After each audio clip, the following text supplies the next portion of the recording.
Sábados de Esperanza. Muy buenos días a nuestra familia adventista, donde quiera que esté. Un abrazo fraternal.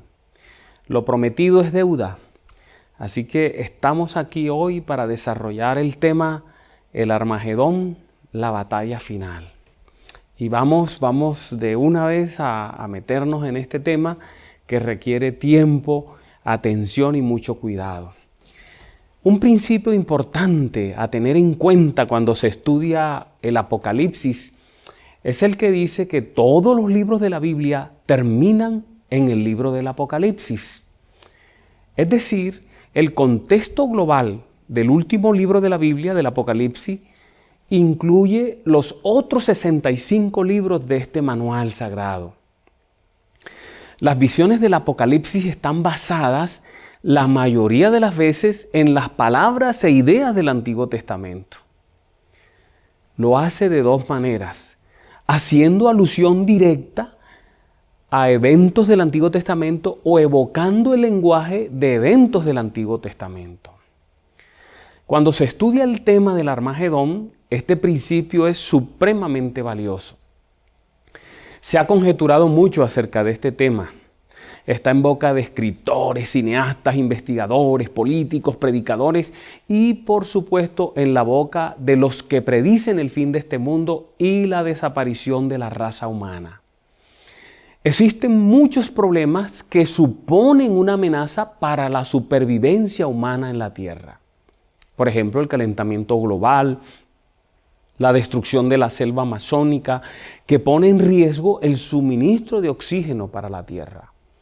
Objetos procedentes del espacio como meteoritos, cometas, asteroides, una guerra bacteriológica y química, la destrucción de la capa de ozono, el terrorismo, enfermedades como el SIDA, el ébola, el COVID, entre otras. La crisis de los recursos hídricos y energéticos. Todas estas son opciones apocalípticas seculares que suponen el fin de la vida humana, pero independientemente de la intervención divina. Con el siglo XIX, el mundo entró en su etapa final. A partir de 1798, la historia de la humanidad entró en cuenta regresiva. Iniciamos el tiempo del fin. Desde entonces, varios acontecimientos han sido tomados como el posible desencadenante de la batalla del Armagedón. Me refiero a la Primera y Segunda Guerra Mundial, luego a la Guerra Fría y, por supuesto, a la guerra contra el terrorismo. Nosotros nos vamos a centrar en el libro guía que Dios ha dejado para la humanidad, en la Biblia. Vamos a comenzar este tema tratando de conocer el significado de la palabra Armagedón.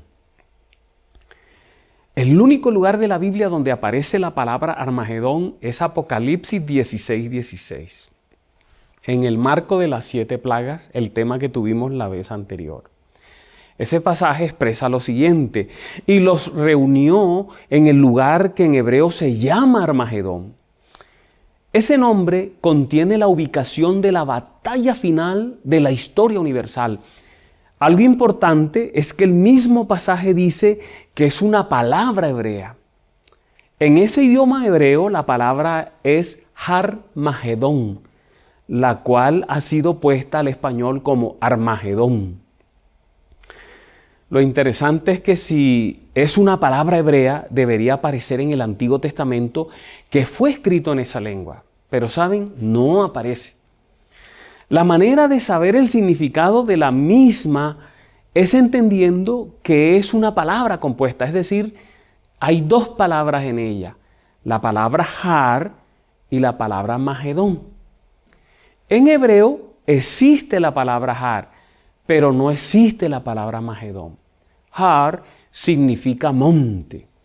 Y como no tenemos el significado de Magedón, tendríamos que juntarlos y decir que las 2 serían monte de Magedón.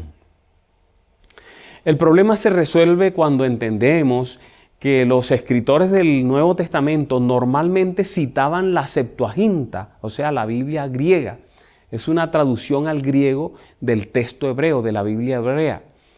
Ellos cuando escribían, tomaban como referencia la Septuaginta. Entonces, eso hace probable que Juan citase la Septuaginta cuando habló del Armagedón. En la Septuaginta aparece la palabra Armagedón. ¿Se acuerdan que dijimos que aparece en hebreo la palabra harp, pero no Magedón? En la Septuaginta sí aparece en 3 pasajes bíblicos que vamos a leer a continuación y ustedes lo van a observar. Está Josué capítulo 12, versículos 7 y 21. Allí expresa: y estos son los reyes de la tierra que derrotaron Josué y los hijos de Israel a este lado del Jordán hacia el occidente, desde Baal-Gad en el llano del Líbano hasta el monte de Alac que sube hacia Seir. Y Josué dio la tierra en posesión a las tribus de Israel conforme a su distribución. El rey de Taanac, y note lo que dice otro, el rey de Megido, otro. Este pasaje menciona ciudades cuyos reyes murieron en batalla. El segundo pasaje es Jueces 1:27. Allí expresa: tampoco Manasés arrojó a los de Bet-Seán, ni a los de sus aldeas, ni a los de Taanac y sus aldeas, ni a los de Dor y sus aldeas, ni a los habitantes de Ibleam y sus aldeas, ni a los que habitan, ojo con eso, en Megido y en sus aldeas. Y el cananeo persistía en habitar en aquella tierra. Note que el primer pasaje y este segundo usan una palabra Megido. Este pasaje que acabamos de leer menciona ciudades que no fueron conquistadas por los hijos de Dios.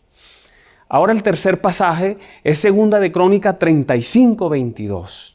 Mire lo que expresa: mas Josías no se retiró, sino que se disfrazó para darle batalla y no atendió a las palabras de Necao, que eran de boca de Dios, y vino a darle batalla, mire lo que menciona aquí, en la llanura de Megido.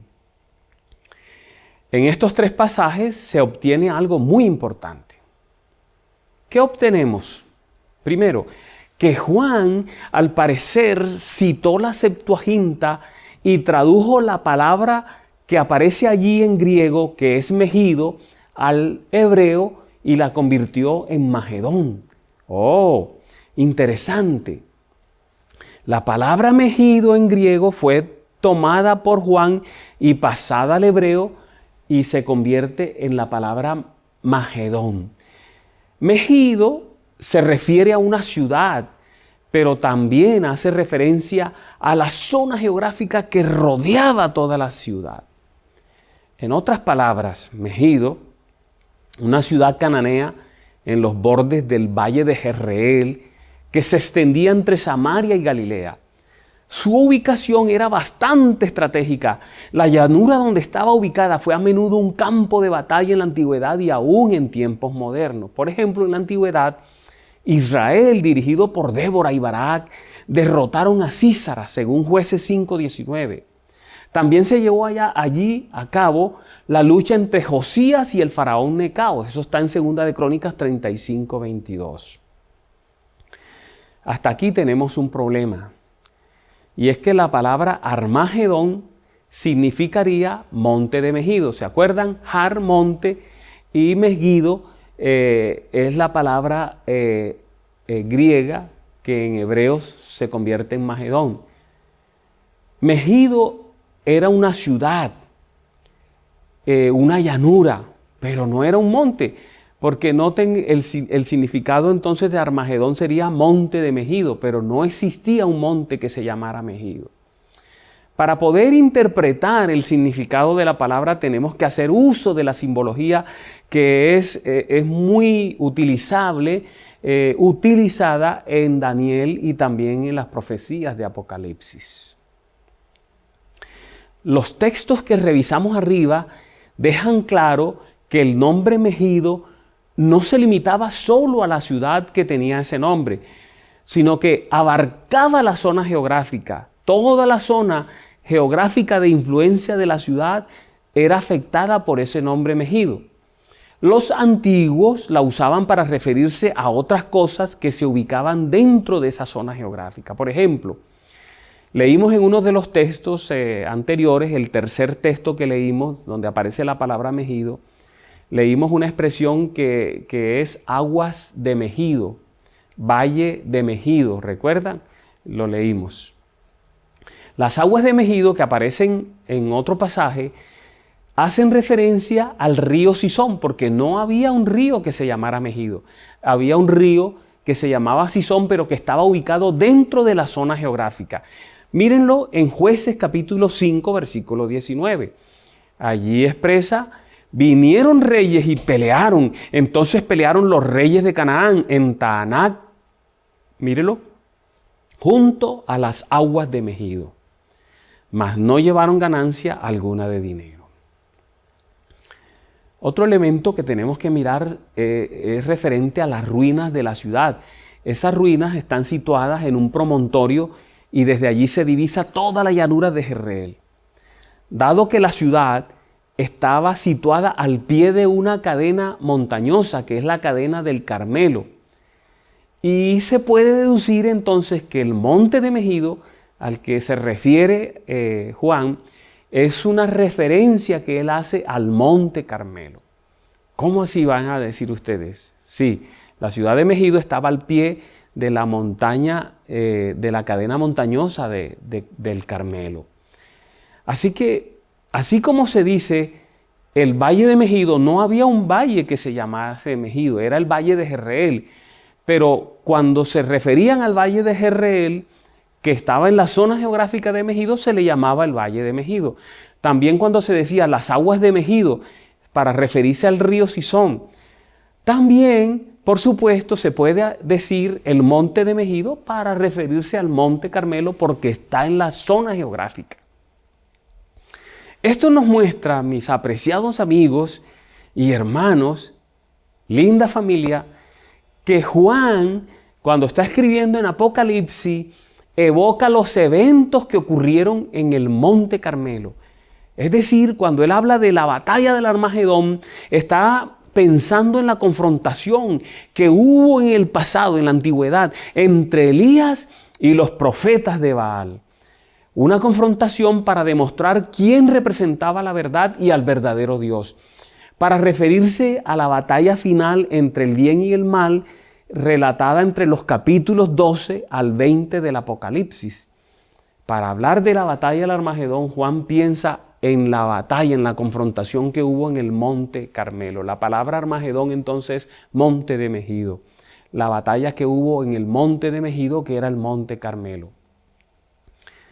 Vamos entonces a entrar a esa parte del tema. Vamos a mirar los acontecimientos ocurridos en el monte de Megido o en el monte Carmelo. El pueblo había decaído espiritualmente. Los gobernantes no temían a Dios e implementaban extrañas formas de culto. De esta manera, el pueblo se olvidó de Dios y se sumió en la idolatría.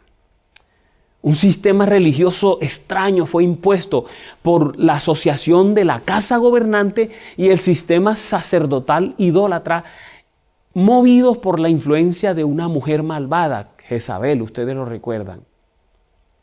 Elena G. de White hace referencia a esto. Ella escribe: todas las bendiciones del cielo, los arroyos y corrientes de aguas vivas, el suave rocío, las lluvias que refrescaban la tierra y hacían fructificar abundantemente los campos, se atribuían al favor de Baal y Astartés en vez del dador de todo don perfecto. ¿Entienden lo que está pasando?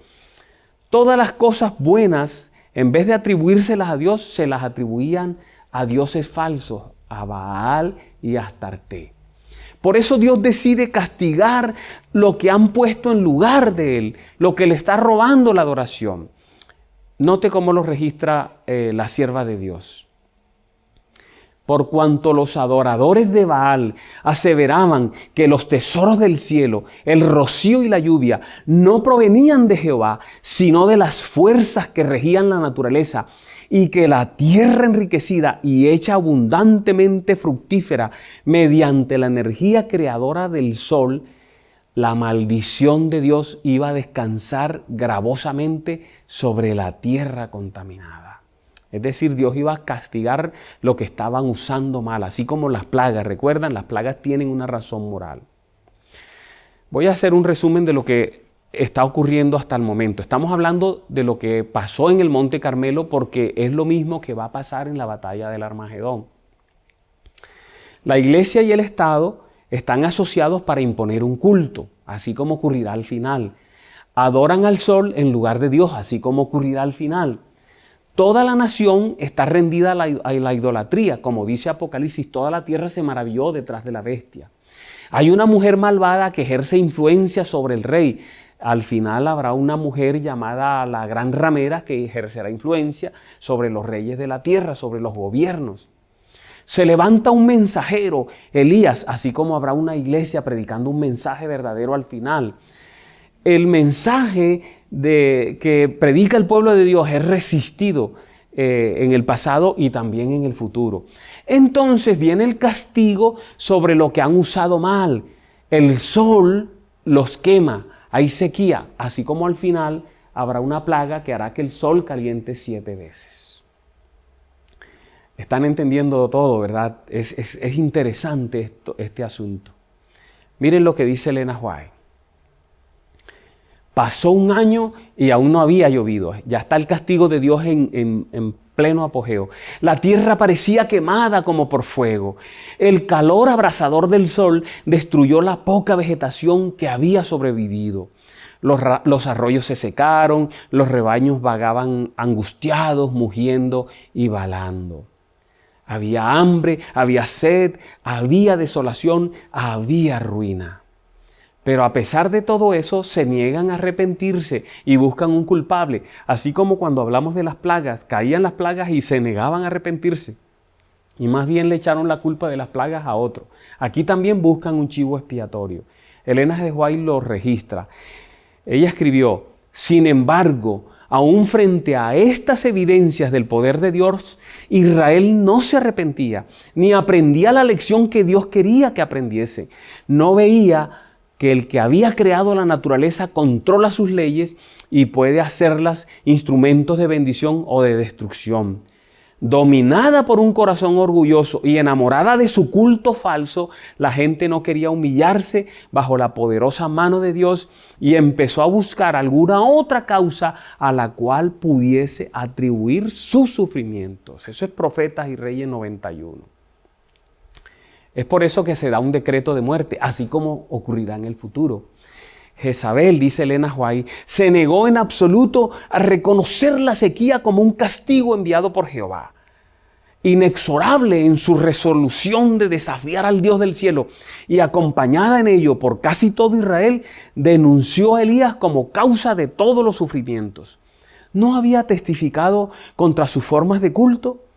Sostenía que si se le pudiese eliminar, la ira de sus dioses quedaría apaciguada y terminarían las dificultades, parecido a lo que ocurrirá, un decreto de muerte que surgirá, recuerdan, en el futuro.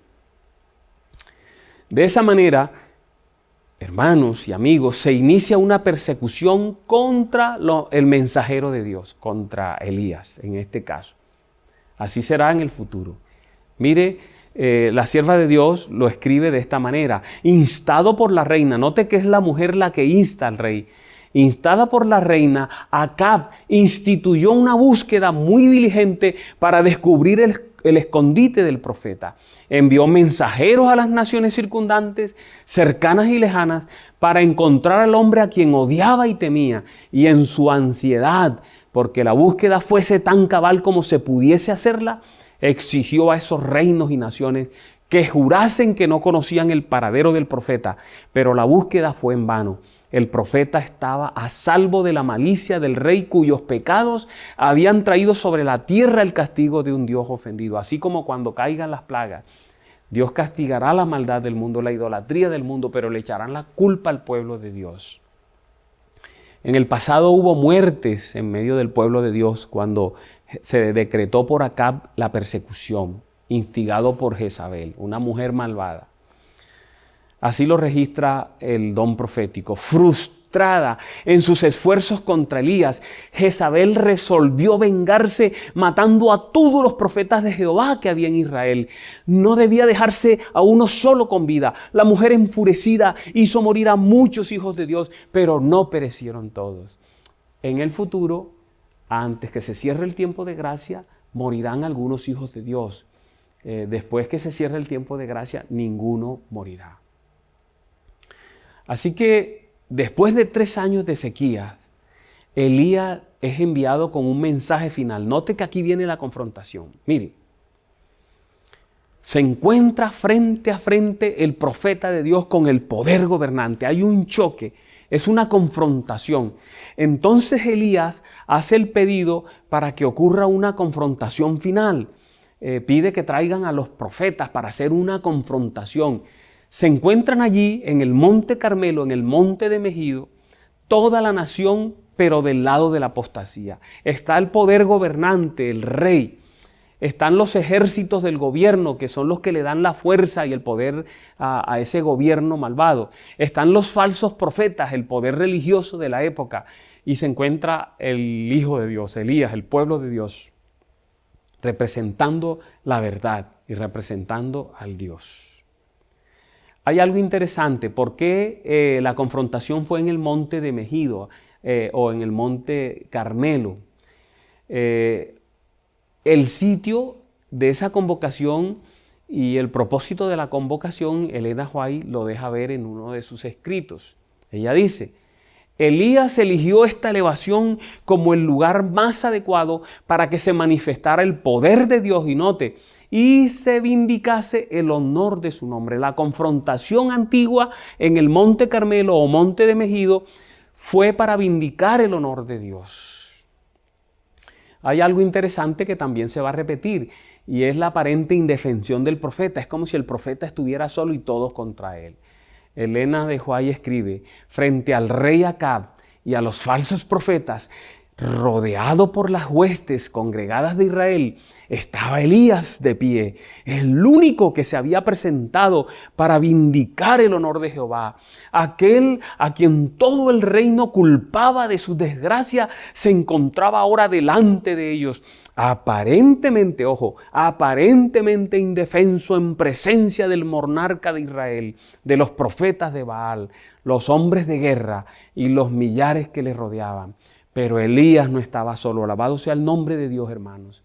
Sobre él y en derredor de él estaban las huestes del cielo que le protegían, ángeles excelsos en fortaleza. Cuando estudiamos las plagas, hablamos de lo mismo, que el pueblo de Dios en su salida, en su vida, estará protegido por los ángeles. ¿Qué está en juego en esta confrontación del Antiguo Testamento que sirve de modelo para la confrontación llamada Armagedón en el Nuevo Testamento? Miren, está en juego el honor de Dios, el honor de su profeta, de su iglesia en esa época. Está la verdad y el error enfrentados. Destacar el verdadero profeta, desenmascarar a los falsos, desenmascarar el error, mostrar la verdad.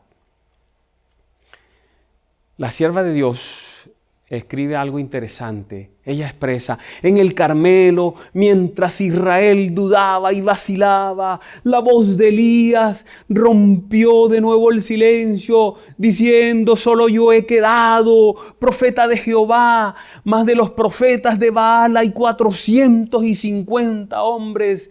Dénsenos pues 2 bueyes y escójanse ellos el uno y córtenlo en pedazos y pónganlo sobre la leña, mas no pongan fuego debajo. Y yo aprestaré el otro buey y pondrélo sobre la leña y ningún fuego pondré debajo. Invocad luego vosotros en el nombre de vuestros dioses y yo invocaré en el nombre de Jehová, y el Dios que respondiere por fuego, ese sea Dios, ese sea Dios. Frente a esta confrontación, noten que es una confrontación espiritual, señores. No es una batalla literal de ejércitos, de armas. es verdad contra el error, es Dios y Satanás, son los verdaderos profetas y los falsos profetas, es el pueblo de Dios y es el pueblo de Satanás que sigue a Satanás, es la iglesia verdadera, es la iglesia falsa. ¿Y qué pasó en esa confrontación? Los falsos profetas quedan desenmascarados, el error se hace claro y evidente, el verdadero Dios es reconocido y sus seguidores son vindicados, se deshace esa alianza malvada y la misma gente destruye a los falsos profetas. Me gusta la manera esplendorosa como la sierva de Dios registra ese evento. Ella escribe: los sacerdotes de Baal presenciaban consternados la maravillosa revelación del poder de Jehová. Sin embargo, aún en su derrota y en presencia de la gloria divina, rehusaron arrepentirse de su mal proceder. Querían seguir siendo los sacerdotes de Baal. Demostraron así que merecían ser destruidos. Eso significa que la gracia se había cerrado, mis hermanos, a fin de que el arrepentido pueblo de Israel se viese protegido de las seducciones de aquellos que le habían enseñado a adorar a Baal. El Señor indicó a Elías que destruyese a esos falsos maestros. La ira del pueblo ya había sido despertada contra los caudillos de la transgresión. Y cuando Elías dio la orden: prended a los profetas de Baal, que no escape ninguno, el pueblo estuvo listo para obedecer, se apoderó de los sacerdotes, los llevó al arroyo Sison, y allí, antes que terminara el día que señalaba el comienzo de una reforma decidida, se dio muerte a los ministros de Baal. No se perdonó la vida a uno solo de ellos. ¡Wow! Miren el resultado de la confrontación en el Monte Carmelo o Monte Megido. La verdad triunfa. El pueblo de Dios triunfa, Dios es vindicado, la gente se vuelve contra sus engañadores, los engañadores son destruidos. Mis hermanos y amigos, familias, lo que hace Juan cuando habla del Armagedón es evocar, allí en la sexta plaga, evocar los incidentes que ocurrieron en el Monte Carmelo o en el Monte de Megido. Vamos ahora a entrar a otro elemento importante para aclarar este concepto del Armagedón. Vamos a hablar de las fuerzas malignas que intervienen y que preparan el Armagedón. Ya vimos las fuerzas malignas allá, Jezabel, una mujer malvada, el gobierno, los militares, la falsa religión, ¿recuerdan? Pero vamos ahora a referirnos a las fuerzas malignas actuales que están preparando esa batalla del Armagedón. Es cierto que la palabra Armagedón solo aparece en Apocalipsis 16:16, pero esta batalla está explicada en detalle desde el capítulo 12 de Apocalipsis hasta el capítulo 20. Note, son todos esos capítulos. Nosotros solo vamos al capítulo 16, versículo 16. Pero realmente el Armagedón se comienza a explicar desde el capítulo 12. Y comienza allí en Apocalipsis 12:17. Vamos a entrar en materia. Esto es impresionante. Miren lo que dice Apocalipsis 12:17. Entonces el dragón, aquí ya aparece uno de esos elementos que prepara el Armagedón, ¿verdad? Entonces el dragón se llenó de ira contra la mujer, un dragón airado contra la mujer. Ustedes saben quién es la mujer, es la iglesia. Y se fue a hacer guerra contra el remanente de la descendencia de ella. Y ahí dice quién es ese remanente: los que guardan los mandamientos de Dios y tienen el testimonio de Jesucristo. Allí este pasaje que empieza a explicar el Armagedón nos muestra un dragón airado por los repetidos fracasos en sus planes, en sus propósitos, en sus intenciones. Por ejemplo, en el versículo 5 no pudo destruir al hijo varón de la mujer que nació. En el verso 8 perdió la guerra en el cielo. En el verso 9 al 12 es expulsado del cielo. En el verso 16 fracasó en su intento de destruir a la mujer. Por eso toma la decisión de hacer guerra contra su remanente. Apocalipsis 12:17 dice: entonces el dragón se llenó de ira contra la mujer y se fue a hacer guerra contra el resto de la descendencia de ella, los que guardan los mandamientos de Dios y tienen el testimonio de Jesucristo. Noten lo que está pasando aquí. Esa decisión del dragón de hacer guerra contra el remanente es extraña, es una guerra extraña. ¿Sabe por qué? El pasaje dice se va a hacer guerra, pero el pasaje que sigue nos muestra algo interesante. Nos muestra que se va a la orilla del mar para buscar ayuda en dos aliados que lo apoyen en la batalla final contra el remanente. A esos dos aliados que va a buscar a la orilla del mar son la bestia que surge del mar en Apocalipsis 13, la primera parte del capítulo, y la bestia que surge de la tierra también en Apocalipsis 13 en la segunda parte del capítulo. Note, miren, Apocalipsis 12 pareciera que termina allí en el versículo 17, pero no. Hay pasajes, hay manuscritos que muestran Apocalipsis 12 todavía con un versículo 18, y ustedes saben, un versículo 18, y todavía ustedes saben que antes no se separaban en capítulos. Los escritos, los manuscritos no tienen capítulos ni tienen versículos. Así que el relato continúa. En las Biblias nuestras continúa en Apocalipsis 13:1, pero en el relato viene pegado. Así que lo que empieza en Apocalipsis 1 es la manera como el dragón va a hacer guerra contra el remanente. ¿Cómo lo va a hacer? Apocalipsis 13:1. Mire lo que dice. Y el dragón se plantó a la orilla del mar. Va a hacer guerra, se planta a la orilla del mar. Entonces, dice Juan, vi que del mar subía una bestia, la cual tenía 10 cuernos y 7 cabezas, y en cada cuerno tenía una diadema, y en cada cabeza un nombre blasfemo contra Dios. Ojo a lo que vamos a encontrar aquí. Aquí se forma una falsificación de la Santísima Trinidad. Lo vamos a ver. ¿Qué falsificación de la Santísima Trinidad? Miren, el dragón, la bestia que surge del mar y la bestia que surge de la tierra reemplazan a la Santísima Trinidad. Vamos a mirarlo, vamos a detallarlo. Vamos a hablar primero del dragón, que es el número 1, que es el que dirige esta triple alianza malvada y falsa, esa falsa Trinidad. El dragón es identificado en la Biblia como el diablo, como Satanás. Apocalipsis 12:9 lo dice. Así fue expulsado el gran dragón, aquella serpiente antigua que se llama Diablo y Satanás y que engaña al mundo entero. Junto con sus ángeles fue arrojado a la tierra. El dragón es Satanás. Es él quien tiene la dirección en la Trinidad inicua, falsa. Es el líder de todas las fuerzas del mal en el universo.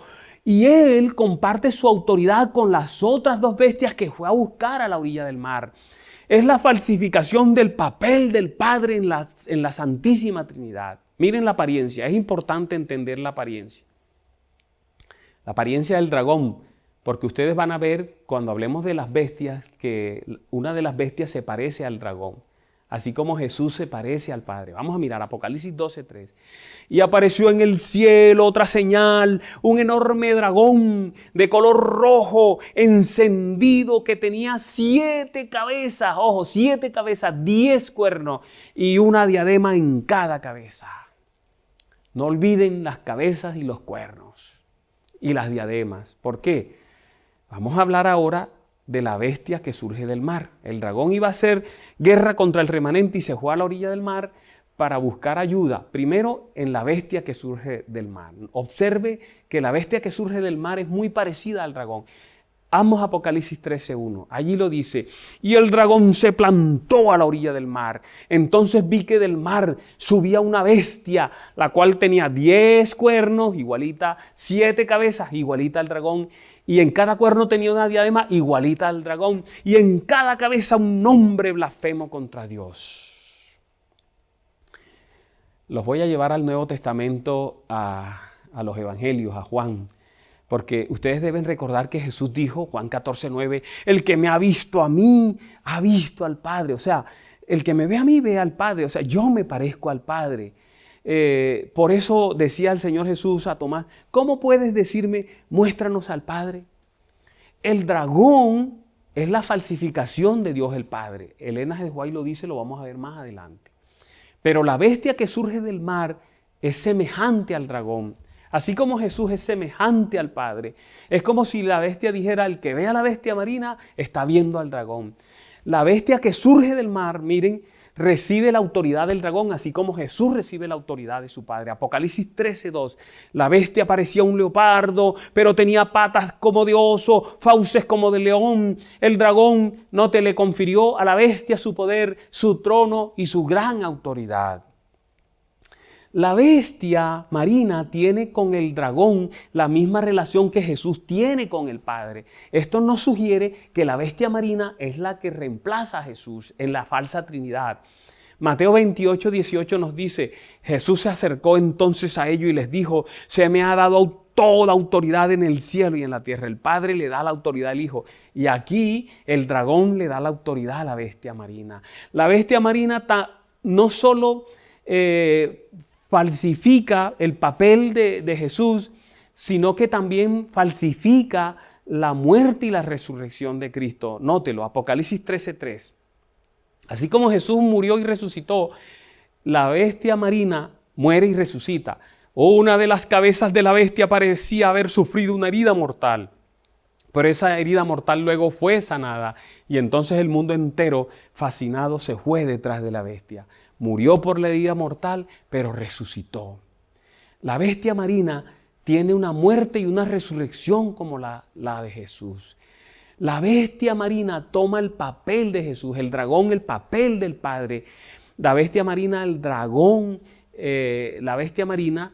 toma el papel de Cristo Jesús.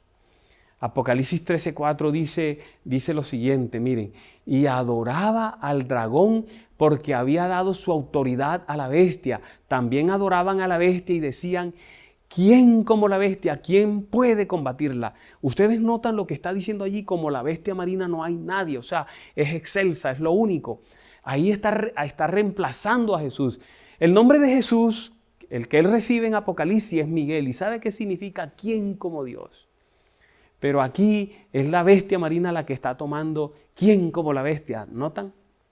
Ahora vamos a mostrarles Apocalipsis 12:7, donde dice allí, se desató entonces una guerra en el cielo. Miguel y sus ángeles combatieron al dragón. Y sus ángeles a su vez le hicieron frente. Los ángeles caídos acompañando al dragón que le hace confrontación a Miguel, que es el Señor Jesucristo. Entonces miren, la bestia del mar es una falsificación deliberada de Jesús. La bestia que surge del mar tiene un ministerio, esto es importante, de 42 meses, y 42 meses son 3 años y medio. Leámoslo en Apocalipsis 13:5, allí dice, a la bestia se le permitió hablar con arrogancia y proferir blasfemia contra Dios, y se le confirió autoridad para actuar durante 42 meses. El ministerio de Jesús precisamente duró 42 meses o 3 años y medio. La bestia del mar, la bestia marina de Apocalipsis 13 imita a Jesucristo en todo. Su vida, su muerte, su resurrección, su posición en la divinidad. Es una falsificación en la falsa Trinidad. El dragón, el Padre, la bestia marina, el Hijo. Ahora veamos la segunda bestia que está en Apocalipsis 13:11, es la bestia que surge de la tierra. Allá está la bestia marina, ahora viene la bestia terráquea. Mire lo que dice Juan allí en Apocalipsis 13:11. Después vi que de la tierra subía otra bestia, aquella sube del mar, esta de la tierra. Tenía 2 cuernos como de cordero, pero hablaba como dragón. La palabra cordero aparece en el Apocalipsis 29 veces, 28 veces se refiere a Jesús y la número 29 se refiere a la bestia que surge de la tierra, la bestia terráquea. Eso significa que la bestia terráquea se parece bastante a Jesús. Cuando el Señor Jesucristo prometió al Espíritu Santo, dijo que enviaría otro consolador. La palabra griega indica otro parecido a Él. O sea, el consolador verdadero es Cristo, pero Él mandaría otro parecido a Él, otro semejante a Él. Noten Juan 14:16 la promesa, y yo le pediré al Padre, y Él les dará otro consolador para que los acompañe para siempre. O sea, el Espíritu Santo es como Jesús, es como el Cordero. Por eso la bestia que surge del mar es como un cordero, se parece a Jesús, porque es la falsificación del Espíritu Santo. Esta bestia que surge de la tierra sostiene con la bestia que surge del mar, la misma relación que el Espíritu Santo mantiene con Jesús. Nótelo en Apocalipsis 13:12, ejercía toda la autoridad de la primera bestia en presencia de ella y hacía que la tierra y sus habitantes adoraran a la primera bestia cuya herida mortal había sido sanada. La bestia de la tierra habla en favor de la bestia marina, o sea, representa a la bestia marina. No se representa a sí misma, representa a la otra bestia. Esta es la tarea del Espíritu Santo en relación al Señor Jesucristo. Evangelio según San Juan, en el capítulo 16, versículo 13, el Señor Jesús dijo: pero cuando venga el Espíritu de la verdad, Él los guiará a toda la verdad, porque no hablará por su propia cuenta, sino que dirá solo lo que oiga y les anunciará las cosas por venir. Así como el Espíritu Santo representa a Jesús, habla las palabras de Jesús y muestra a Jesús, la bestia terrestre representa a la bestia marina y habla en lugar de ella y llama a la gente a adorarla a ella. La bestia terrestre no solo falsifica la función general del Espíritu Santo, no, sino que específicamente al final del tiempo hará un gran engaño, falsificará el propio Pentecostés. Nótelo, en Apocalipsis 13 también hace grandes señales, de tal manera que aún hace descender fuego del cielo, Pentecostés, a la tierra delante de los hombres. Hace descender fuego del cielo. Y la acción más poderosa del Espíritu Santo fue cuando en Pentecostés hizo descender fuego del cielo. Y lo hace con el propósito claro de engañar. Miren, Apocalipsis 13:14 lo dice: y engaña a los moradores de la tierra con las señales que se le ha permitido hacer en presencia de la bestia, mandando a los moradores de la tierra que le hagan imagen a la bestia que tiene la herida de espada y resucitó.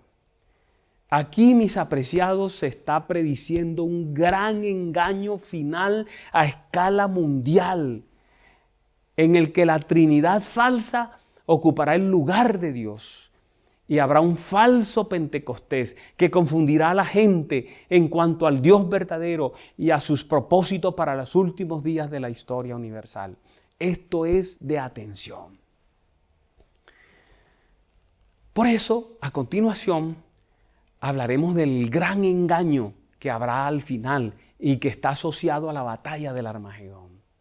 Para tener un panorama de ese gran engaño del tiempo del fin, debemos mirar los pasajes bíblicos que hablan acerca del asunto. Ya hablamos de Apocalipsis 13, ahí aparece la triple alianza, la falsa trinidad. Pero vamos a hablar de 2 de Tesalonicenses 2, de Mateo 24 y de Apocalipsis 16. Empecemos con 2 de Tesalonicenses 2, porque allí nos muestra la falsificación de la segunda venida. La falsa trinidad hará que ocurran 3 grandes cosas en la tierra que engañarán a millares y millares de seres humanos y los llevará a la perdición. Lo primero, la falsificación de la segunda venida de Jesús. Por eso, 2 de Tesalonicenses 2, del 8 a 12, nos dice: entonces se manifestará aquel malvado, el inicuo, a quien el Señor Jesús derrocará con el soplo de su boca y destruirá con el esplendor de su venida. Note, aquí hay una venida, una primera, la de Jesús, la del verdadero Cristo. Pero el versículo 9 dice: el malvado vendrá, otra venida, si ven, por obra de Satanás, con toda clase de milagros, señales y prodigios falsos, con toda perversidad, engañará a los que se pierden por haberse negado a amar la verdad y a ser salvos. ¡Wow! El primer elemento del gran engaño que producirá la gran confrontación final, mis apreciados, es la falsificación de la segunda venida del Señor Jesucristo. Y noten que este pasaje que habla del engaño usa el mismo lenguaje de Apocalipsis 13, de lo que hará esa falsa trinidad, hará descender fuego del cielo. Aquí nos muestra el gran engaño que ocurrirá antes de la segunda venida de Jesús. El pasaje que acabamos de leer menciona 2 venidas, la venida de Jesús y la venida del inicuo. 2 venidas. Antes del fin del tiempo ocurrirá una falsificación de la segunda venida de Jesús. El inicuo tendrá su propia venida. Otro pasaje nos muestra la magnitud del engaño que habrá en ese tiempo. Hechos capítulo 2, versículo 22. Allí dice: pueblo de Israel, escuchad esto. Jesús de Nazaret fue un hombre acreditado por Dios ante vosotros, note, con milagros, señales y prodigios, los cuales realizó Dios entre vosotros por medio de él, como bien sabéis. Si notan ustedes, este pasaje describe el ministerio terrenal de Jesús, pero esas cosas que él hará, ese ministerio, son las mismas palabras para describir la acción del inicuo cuando falsifique la segunda venida de Jesús. Falsificará la obra de Jesús completamente. Satanás falsificará el ministerio terrenal de Jesús inmediatamente antes del fin de todas las cosas. En segundo lugar, primero, falsificará la segunda venida. En segundo lugar, vamos a ver el otro pasaje, Mateo 24, 24 al 27. Allí nos muestra el surgimiento de un falso profeta. Mire cómo lo expresa la palabra. Porque surgirán falsos cristos y falsos profetas que harán grandes señales y milagros para engañar, hacer posible aún a los elegidos. Y entonces dice allí: tened en cuenta que os lo he dicho de antemano. Si ven la advertencia, no se dejen engañar. No se dejen engañar en el gran intento de Satanás de engañar a la mayor parte de los escogidos y de la humanidad. En esa confrontación, que será una confrontación de verdades, no os dejéis engañar. Estad abiertos, alertas, abiertos los ojos, abierto el corazón, preparada la vida. Ahí nuevamente se utiliza el mismo lenguaje de los dos textos que leímos anteriormente. Hasta aquí hemos dicho, hermanos, que la bestia marina es un falso Mesías y que la bestia terrestre es un falso profeta. Saben, hoy en el mundo existe una enseñanza en las iglesias evangélicas que va a ayudar para que el gran engaño final afecte a mucha gente. Me refiero a la enseñanza de las dos venidas. Ellos enseñan una primera venida secreta en la que Jesús hace un rapto secreto, ¿verdad? Quita secretamente a los cristianos de la tierra, y otra venida 7 años después de manera visible para establecer su reino sobre la tierra. Los evangélicos enseñan que habrá dos venidas, y sí habrá dos venidas, solo que habrá una falsa y una verdadera. Quienes enseñan las dos serán engañados, por supuesto. La verdadera será visible, será audible, será gloriosa, no será secreta, como dice la santa palabra de Dios. Dos elementos hemos visto del gran engaño: la falsificación de la segunda venida y el surgimiento de un falso profeta. En tercer lugar, y el tercer texto, Apocalipsis 16, 13 al 16, que nos muestra el engaño final, el gran engaño final. Habrá un falso evangelio, hermanos. Habrá falsificación del mensaje. Habrá falsa predicación. Note lo que dice Apocalipsis 16. Y vi salir de la boca del dragón, Satanás, de la boca de la bestia, la bestia marina que falsifica a Jesús, y de la boca del falso profeta, 3 espíritus malignos que parecían ranas, y allí dice: son espíritus de demonios que hacen señales milagrosas y que salen a reunir a los reyes del mundo entero para la batalla del gran día del Dios Todopoderoso. Si ven, para la batalla del Armagedón.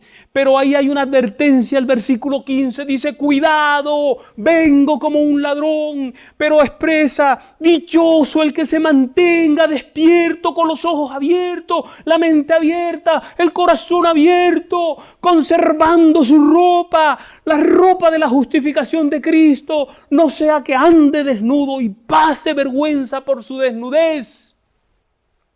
Tremenda advertencia, no me la esperaba. En medio del lenguaje del Armagedón está la advertencia que se le hace a la Odisea. ¿Se dan cuenta? Son las mismas palabras, es el mismo llamado, es la misma advertencia que Dios hace a la Odisea. Y entonces sigue el versículo 16. Los espíritus de los demonios reunieron a los reyes en el lugar que en hebreo se llama Armagedón. ¡Wow! Yo creo que ustedes entienden lo que está pasando, ¿verdad? Lo que va a ocurrir, lo que nos espera. Una triple alianza, una falsificación de la divinidad, un Padre falso, un Jesús falso, un Espíritu Santo falso, que harán y que tendrán un mensaje falso, ¿verdad? Esa triple alianza malvada, el dragón que es Satanás, la bestia, que es la bestia que surgía del mar, el falso profeta, que es la bestia que surgía de la tierra. Es eso lo que nosotros vemos allí, esa triple alianza que nos afectará completamente a todos. Esta triple alianza inicua hará que de la boca de ellos surjan 3 espíritus inmundos, como dice el pasaje, a manera de rana.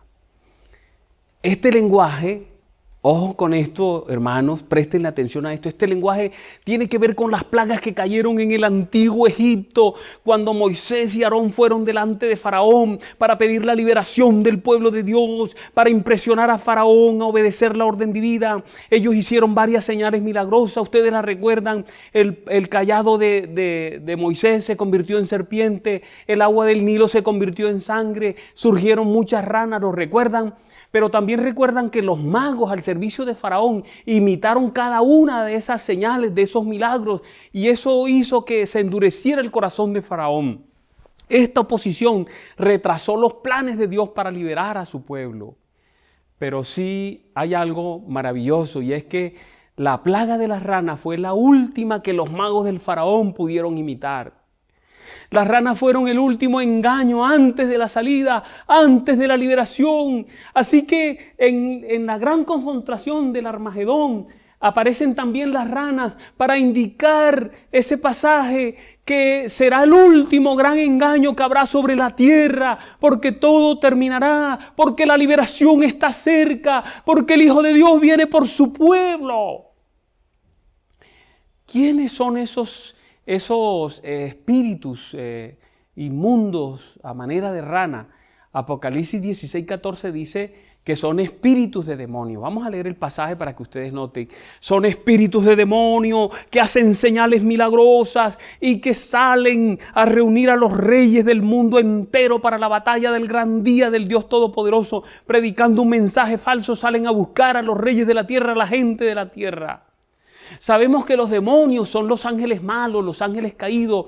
Estas ranas entonces son los homólogos demoníacos de los 3 ángeles buenos que aparecen en Apocalipsis 14:6.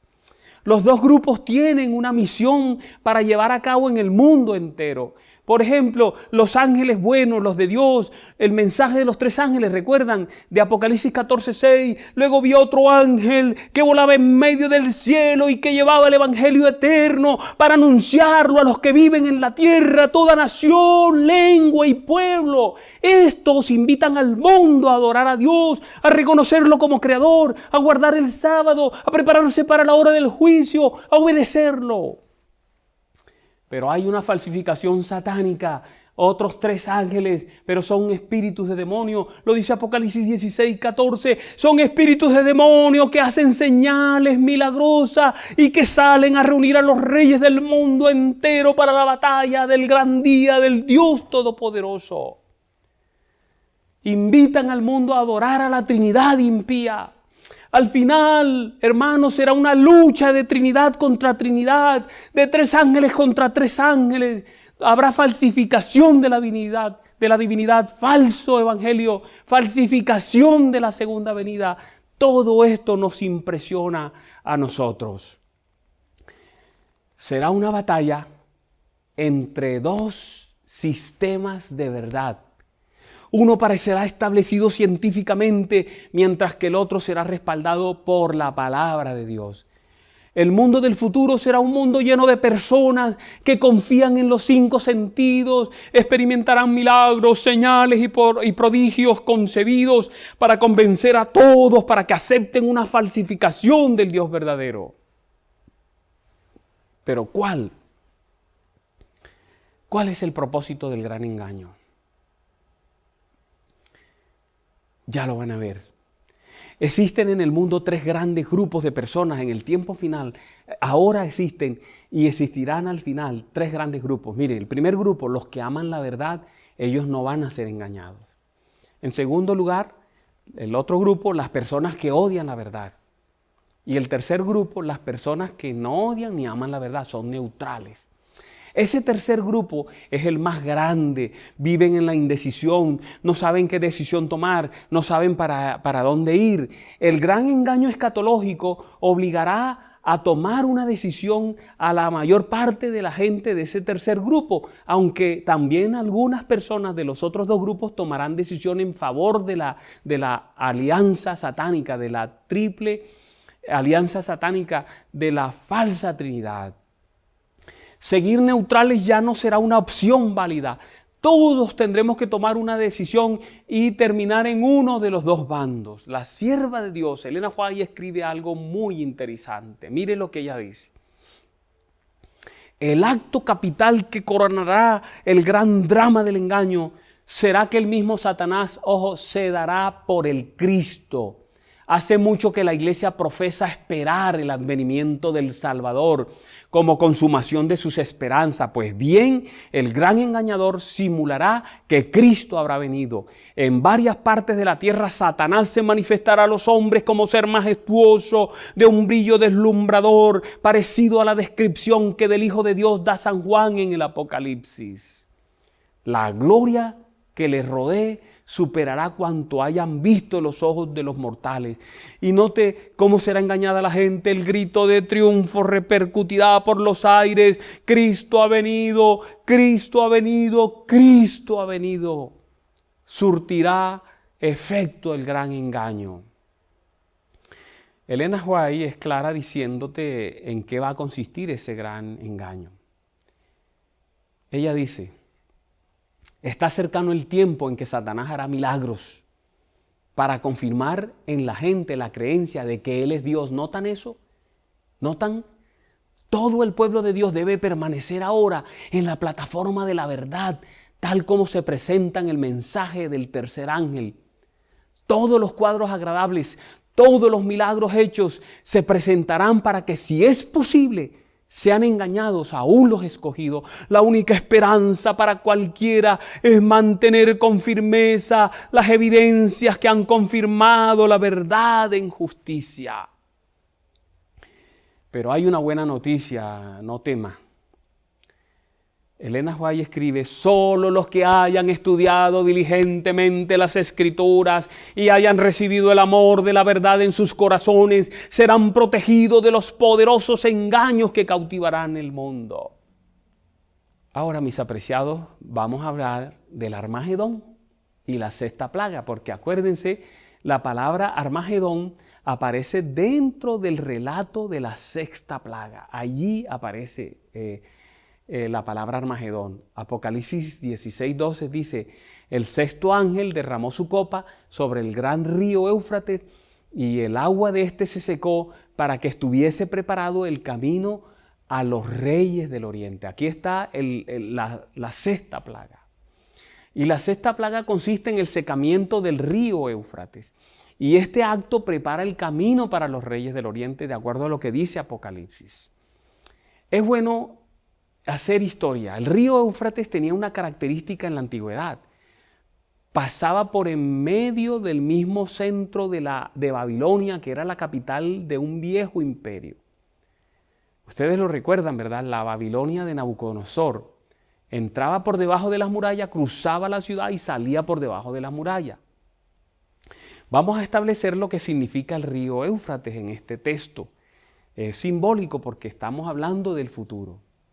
Veamos entonces el significado del río Éufrates en el texto.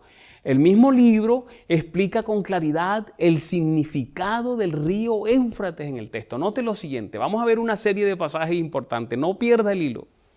Apocalipsis 17:1 expresa allí: uno de los 7 ángeles, uno de los que echó las plagas, ¿verdad? Uno de los 7 ángeles que tenían las 7 copas, que son las copas de las plagas, se me acercó a Juan y le dijo: ven y te mostraré el castigo.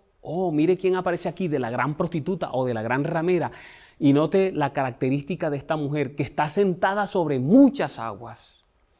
Este ángel debe ser el que derramó la sexta plaga, la sexta copa de la sexta plaga. Y viene a explicarle a Juan lo que tiene que ver con las muchas aguas. ¿Qué significan esas muchas aguas sobre las cuales está sentada la gran ramera? ¿Se acuerdan al comienzo, el principio que les dije que todos los libros del Antiguo Testamento terminan en el Apocalipsis? A veces por una evocación o por un llamado directo. Este concepto de las muchas aguas viene del Antiguo Testamento. Aquí está un pasaje, miren, Jeremías 51, 12 al 13, dice: levantad el estandarte contra los muros de Babilonia. Ya ven, ahí está Babilonia. Reforzad la guardia, poned centinelas, preparad la emboscada. Y mire lo que dice: el Señor cumplirá su propósito, cumplirá su decreto. ¿Contra quién? Contra los babilonios. ¿Y cómo lo va a cumplir? Tú que habitas junto a muchas aguas y eres rica en tesoros, ha llegado al final de tu existencia. Eso ocurrió con la Babilonia real, con la Babilonia literal, con la Babilonia de la historia. Estaba sentada la Babilonia antigua, la ciudad sobre muchas aguas. Ustedes saben, las muchas aguas de la Babilonia antigua era el río Éufrates. Así que la gran prostituta sentada sobre muchas aguas es Babilonia. Y la Biblia lo identifica. Apocalipsis 17, 4 al 5 dice: la mujer, ojo, la mujer estaba vestida de púrpura y escarlata. Esos son colores sacerdotales para hablar que es un movimiento religioso, adornada con oro, piedras preciosas y perlas. Y noten, tenía en la mano una copa de oro llena de abominaciones. Es un cáliz sacramental, es un lenguaje religioso para mostrar, lenguaje del santuario, que se trata de un poder religioso. Y dice: y de las inmundicias de sus adulterios, y en la frente llevaba escrito un nombre misterioso. Mire, aquí muestra quién es la gran ramera o la gran prostituta, la gran Babilonia, madre de las prostitutas y de las abominaciones idolátricas de la tierra. La gran ramera es Babilonia. La gran ciudad ubicada al lado y lado del río Éufrates, está sentada sobre muchas aguas. Eso nos muestra que las muchas aguas se refieren al río Éufrates. Ahora debemos mirar qué simboliza el Éufrates. Apocalipsis 17:15 nos dice: además el ángel me dijo al mismo Juan: las aguas que has visto, donde está sentada la prostituta y que es la misma Babilonia, son pueblos, multitudes, naciones y lenguas. En esta plaga, que es la sexta plaga, allí en Apocalipsis el río Éufrates representa a los poderes civiles, a los poderes seculares del mundo entero, todas las naciones, toda la raza, todos los grupos étnicos y todos los grupos lingüísticos. Representa a las fuerzas políticas y militares del mundo que le darán su apoyo a la Babilonia escatológica, a ese movimiento religioso que vendrá en el futuro y que dominará la mente de los seres humanos. Pero ¿qué significa el secamiento del Éufrates? Entre los capítulos 16 al 18 se hace alusión a la caída de la antigua Babilonia. Se usa ese lenguaje del Antiguo Testamento para ilustrar la caída de ese movimiento religioso, de ese poder religioso llamado Babilonia del futuro, de la escatología. Vamos a mirar algunas menciones en el Antiguo Testamento, cómo se usa la figura de la Babilonia real del Antiguo Testamento para simbolizar a la Babilonia.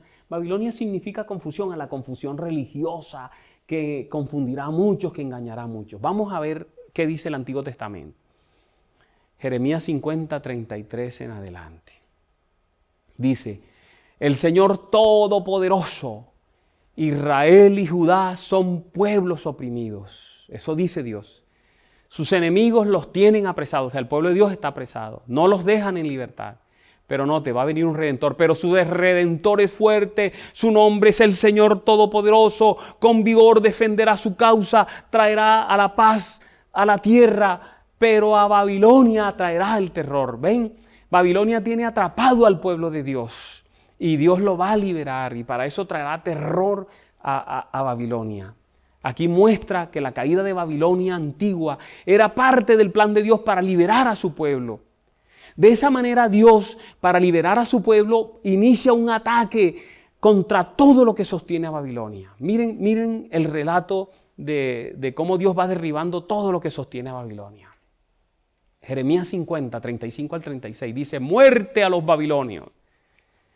Pero ¿cómo va a lograr la muerte de Babilonia? Mire cómo lo va a lograr: muerte a sus jefes y sabios, o sea, a los líderes, afirma el Señor.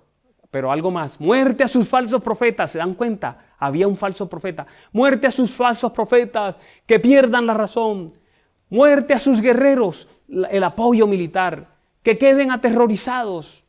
En este caso, el ataque de Dios para derribar a Babilonia y liberar a su pueblo es contra los jefes, los sabios, los falsos profetas, los guerreros de Babilonia, todos los que la sostienen.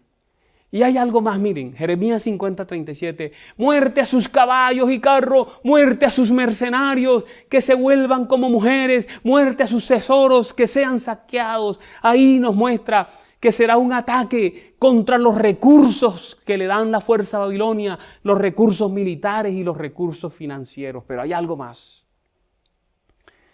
Miren, y esto es importante, porque de allí toma Juan la figura del Armagedón.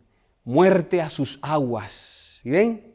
Que queden secas, porque Babilonia es un país de ídolos terribles que provocan la locura.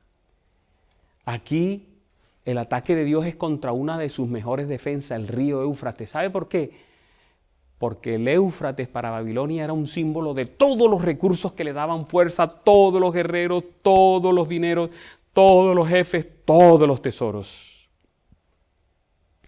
Por eso allí en Jeremías 51, note qué maravilloso pasaje. Por eso así dice el Señor: voy a defender tu causa, va a defender a su pueblo que está atrapado y llevaré a cabo tu venganza. Voy a secar el agua de su mar y dejaré secos sus manantiales. Eso nos muestra, mis hermanos, que el secamiento de las aguas es para desencadenar la destrucción de un poder que oprime al pueblo de Dios. Y hay algo más impresionante que aparece en Isaías en el capítulo 42, versículos 24 al 28.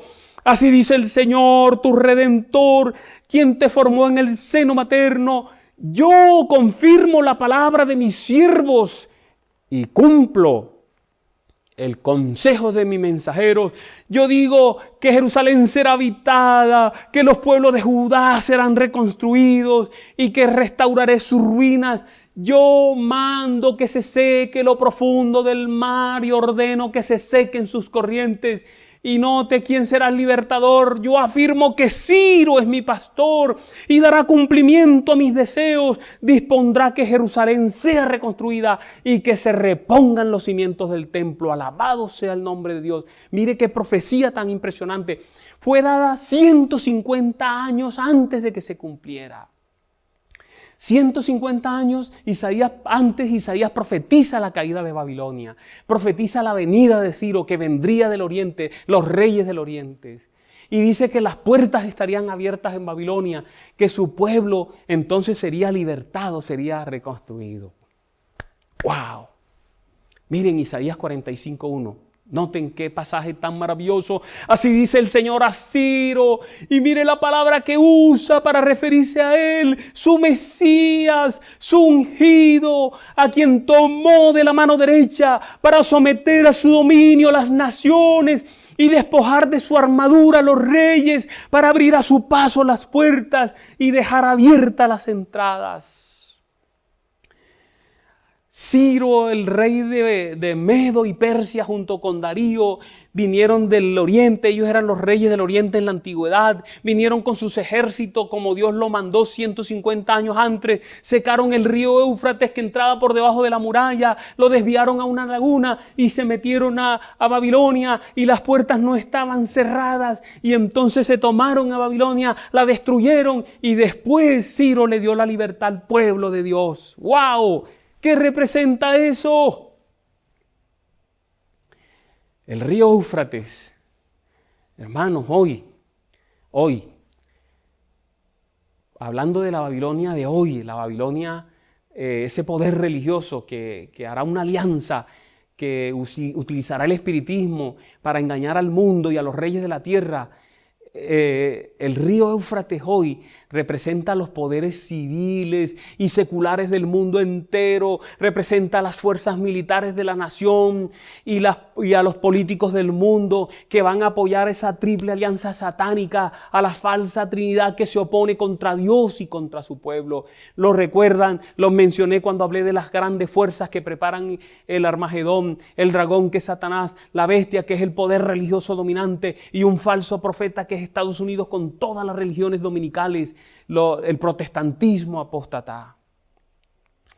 El secamiento del que habla Juan en la sexta plaga se refiere a que los gobernantes, los políticos, multitudes de todas las naciones, cuando se dan cuenta, recuerden en las 7 plagas, cuando cae la quinta plaga, que es oscuridad sobre el trono de la bestia y en todos los lugares de dominio de la bestia, cuando ellos se den cuenta que Dios está condenando a esa gran Babilonia que ellos apoyan, les retirarán el apoyo que habrían brindado hasta el momento. Por el contrario, al sentirse engañados, volverán todas sus fuerzas contra ellas. Eso lo dice Apocalipsis 17, 16. Ese pasaje dice, y los 10 cuernos, hablando de 10 naciones, que viste en la bestia, estos aborrecerán a la ramera y la dejarán desolada y desnuda y devorarán sus carnes y la quemarán con fuego. ¡Wow! ¿Sí ven? Habrá en algún momento de la historia de la humanidad futura 10 naciones que se unirán para brindarle el apoyo total a ese poder religioso y con sus ejércitos y todo su poder político le brindarán apoyo y todo su poder financiero. Pero cuando caiga la quinta plaga, que no sabemos qué es, ahí dice que una oscuridad, pero tiene que ser algo que hace ver que la gente se dé cuenta que han sido engañados por una coalición religiosa que está diciendo mentira y entonces le quitarán el apoyo. Pero bueno, allí dice que cuando se seca, recuerdan, en la plaga sexta, se seca el río Éufrates, entonces vienen los reyes del oriente. Algunas Biblias dicen los reyes del sol naciente, que el sol sale por el oriente. Hay un pasaje de la Biblia que nos muestra que el oriente es el lugar de Dios. Vamos a ver quiénes son esos reyes del oriente. Es más, el pasaje dice que el sol naciente es Cristo.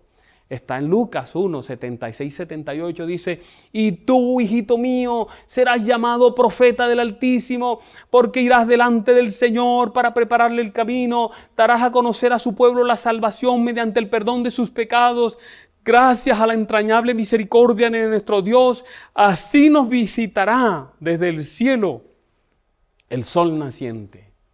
Este pasaje habla de la primera venida de Jesús que Juan anunciaría y lo llama el sol naciente, ¿verdad? Pero hay otros pasajes que lo asocian también con la segunda venida. Mateo 24, 27 lo dice, porque así como el relámpago que sale del oriente y se ve hasta en el occidente, así será la venida del Hijo del Hombre. El Hijo del Hombre vendrá del oriente. Jesús está viniendo a la tierra del oriente en ese pasaje. Y no viene solo. Apocalipsis 7:2 dice, vi también a otro ángel que venía del oriente con el sello del Dios vivo, gritó con voz potente a los 4 ángeles a quienes se les había permitido hacer daño a la tierra y al mar. El oriente es el lugar de Dios. Entonces sabemos quién es el sol de oriente que viene, el rey de oriente que viene, pero ahí no, en el pasaje del Armagedón dice, y en la sexta plaga, que se prepara el camino para los reyes de Oriente en plural. Entonces hay otros reyes de Oriente, además de Jesús. ¿Quiénes son esos reyes del sol naciente? ¿Sabe quiénes son? Son los que acompañan a Jesús en su segunda venida. Miren lo que dice Apocalipsis 17:14. Le harán guerra al Cordero, pero el Cordero los vencerá, porque es Señor de señores y Rey de reyes, y los que están con Él son sus llamados, sus escogidos y sus fieles. Viene el Señor Jesús con los suyos, con sus escogidos, con sus fieles. Los reyes del sol naciente son Cristo y sus seguidores en la batalla final de la historia universal. Los que no sucumbieron al engaño, los que se mantuvieron fieles. Los reyes del oriente son los que están del lado de Jesús. Son una confederación de santos. Apocalipsis 14:6 dice, luego vi otro ángel que volaba en medio del cielo, que llevaba el evangelio eterno para anunciar a los que viven en la tierra, toda nación, raza, lengua y pueblo.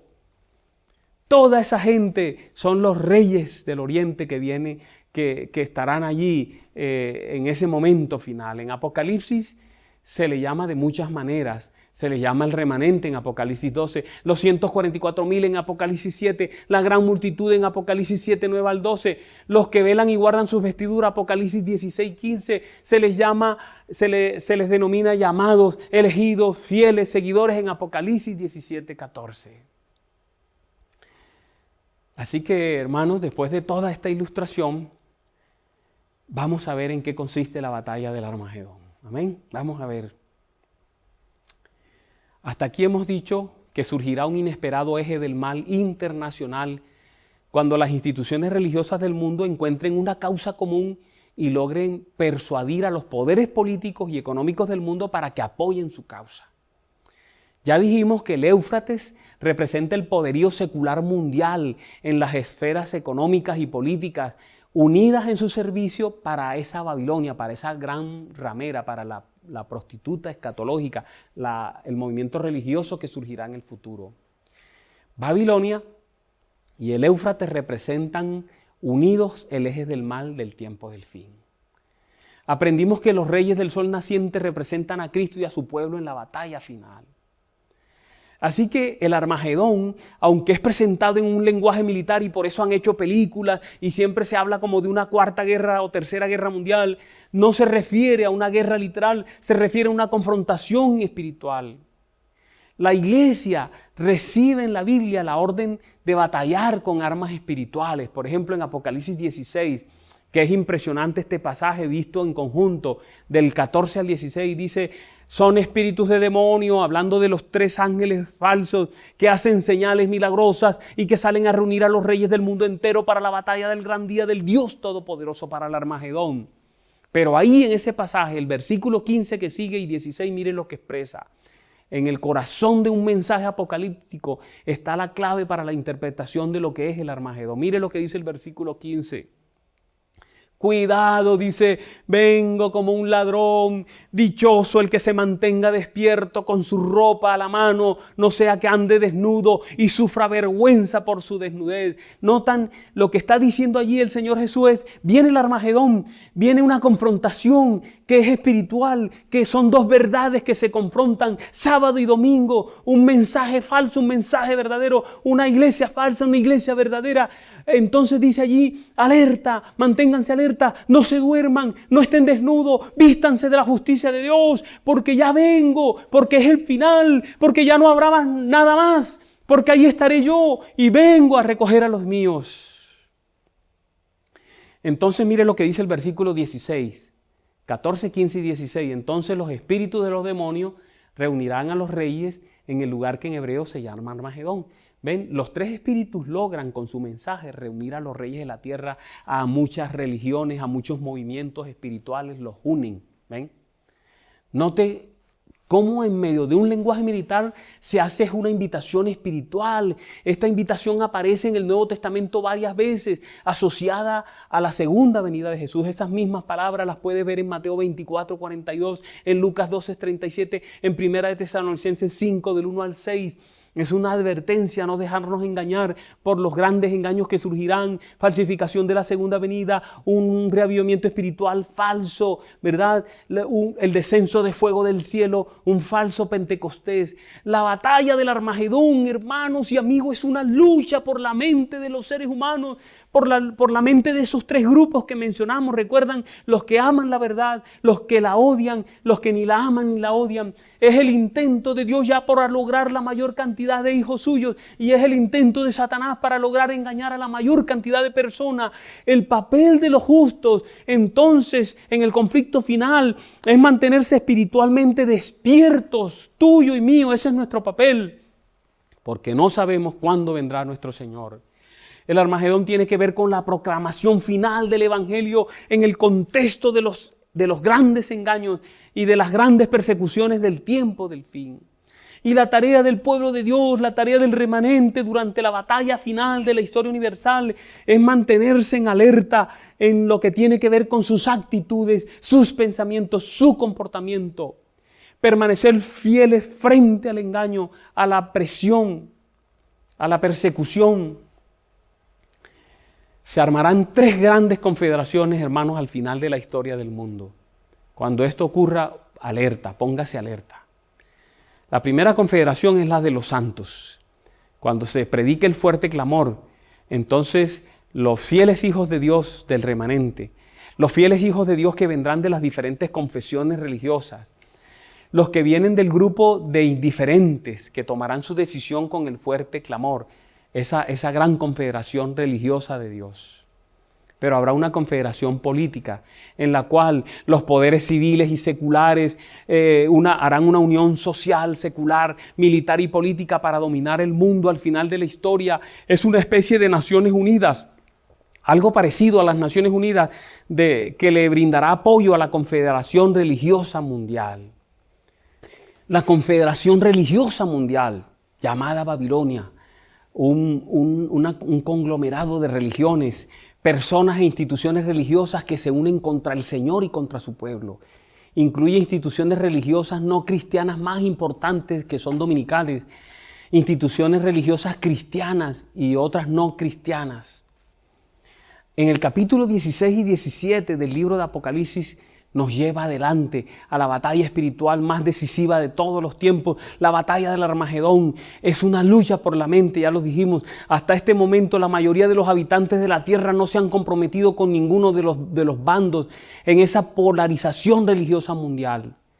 Aunque quienes presentan el Evangelio parecen débiles, despreciables, como Elías allá en el Monte Carmelo, que parecía solo, en términos humanos aparecerá la iglesia de la misma manera, pero Dios dará poder a su proclamación. ¿Se acuerdan de Apocalipsis 18, donde el Espíritu Santo viene, el fuerte clamor, a ayudar al pueblo de Dios? Y se predica un mensaje fuerte: salgan de ella, pueblo mío, para que no sean cómplices de sus pecados, ni los alcance ninguna de sus plagas. Un mensaje poderoso. Y con ese mensaje poderoso habrá muchos en Babilonia que responderán y vendrán a formar parte del pueblo de Dios. Por lo tanto, en ese momento final de tomas de decisiones, Babilonia perderá muchísima gente. Pero a pesar de tener tantas deserciones, la Trinidad impía tiene mucho poder. La elocuencia persuasiva de las tres ranas, junto con el espiritismo, cuya tarea consiste en reunir a las naciones, los actos espectaculares y engañosos del falso Monte Carmelo, ¿verdad? Un falso reavivamiento, la falsificación de la segunda venida de Jesús. Y cuando todo esto le fracase, entonces vendrá la amenaza y la coerción para que todos adoren lo que ellos dicen que hay que adorar. La lucha será hombro a hombro entre las dos confederaciones religiosas, tratando de atraer a los no comprometidos. Por un lado, los tres ángeles de Apocalipsis 14 y por el otro, los tres espíritus inmundos a manera de rana de Apocalipsis 16. Quienes reciban el mensaje de los tres ángeles se ponen de parte de Dios y de la verdad. Quienes aceptan el mensaje de la rana se unen a Babilonia y reciben la marca de la bestia. El siguiente paso es que cuando se acerca a la hora final, se une la confederación de religiones falsas con las confederaciones de naciones y políticas. Y el resultado es una unidad de todas las instituciones públicas, nacionales, políticas, religiosas. En esto jugará papel importante el espiritismo, la ecología. ¿Saben por qué? Porque las tres primeras plagas causarán un desastre mundial que será interpretado como juicio de Dios sobre la tierra. Quien no acepte las imposiciones de la autoridad global, secular y religiosa será visto como una amenaza, por lo cual se le señalará y se le destinará para la destrucción, como se hizo en el pasado con Elías. No se le permitirá comprar o vender. Habrá sanciones económicas y laborales para los rebeldes y tendrán que enfrentar un decreto de muerte como lo enfrentó Elías. Entonces los 10 cuernos darán su autoridad a la bestia y juntos le hacen la guerra al Cordero y a quienes están con él. Apocalipsis 17:12 menciona: los 10 cuernos que has visto son 10 reyes que todavía no han comenzado a reinar, pero que por una hora recibirán autoridad como reyes junto con la bestia. Estos tienen un mismo propósito, que es poner su poder y autoridad a disposición de la bestia. Le harán guerra al Cordero, pero el Cordero los vencerá, porque es Señor de señores y Rey de reyes, y los que están con Él son sus llamados, sus escogidos y sus fieles. Alabado sea el nombre de Dios, la victoria de la verdad.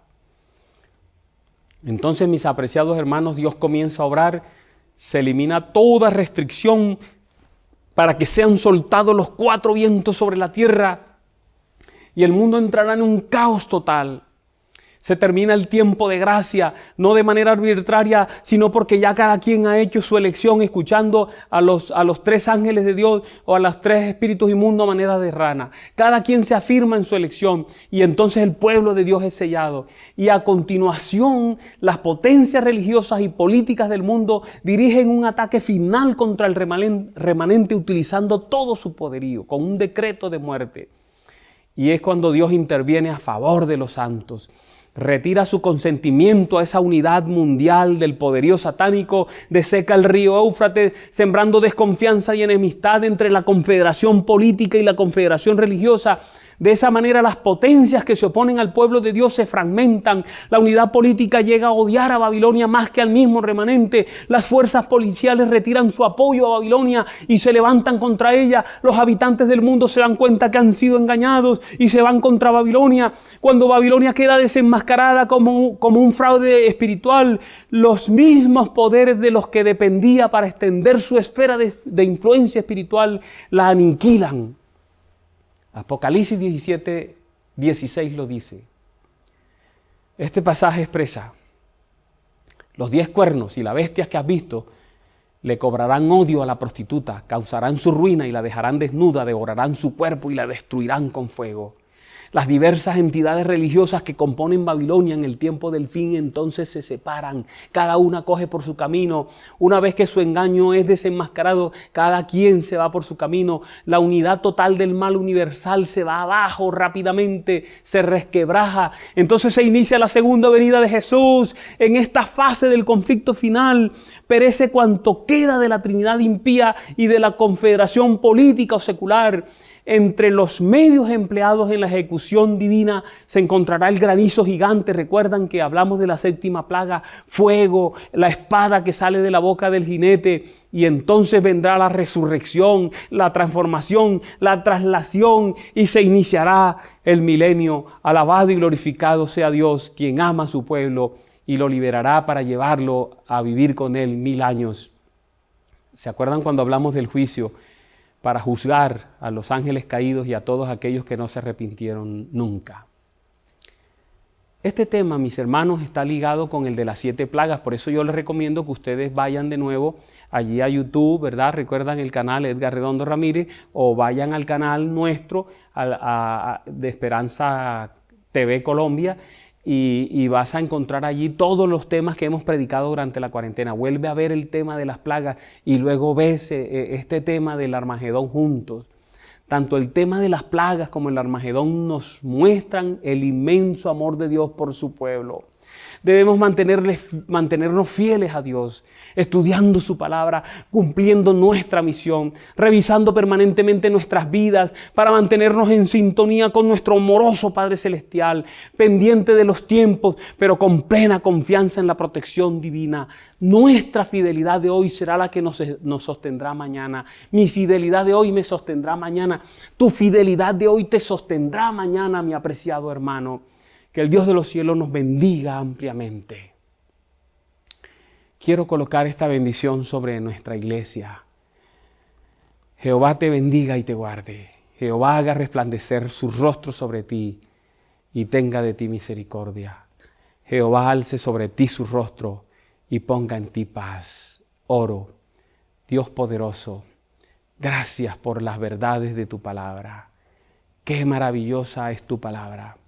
Ayúdanos a amarla, a estudiarla y a vivirla, a ponerla en práctica.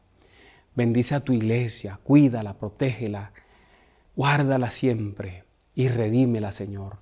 Sálvanos, es lo que más queremos, salvación para nosotros y para nuestros seres queridos.